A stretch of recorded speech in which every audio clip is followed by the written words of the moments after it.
1,000. At mas okay na may kasama ka dyan. Mas madaling gumalaw. Ang labo lang talaga pa. Kung buwisit si Drake, mas doble ang buwisit ko sa katong lupa na to. You don't know, but he's such a bad influence. Hay nako, Trip.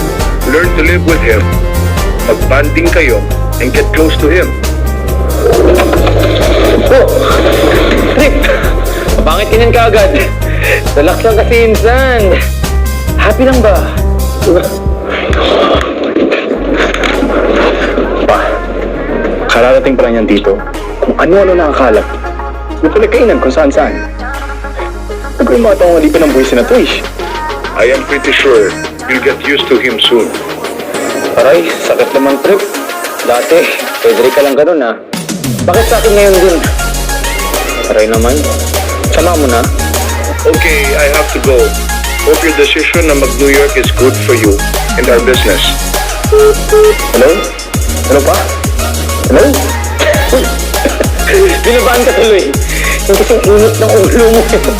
Dapat kasi po eh. Relax lang, ano? Oh, saan ka pupunta? Kakain. Sama ka ba? Oh, saan ka kakain? Ako naman tanong. Kakain lang sa labas, may diner dun. Snacks, pagkain. Sama ka ba hindi? Oo nga. Baka PMS naman ito.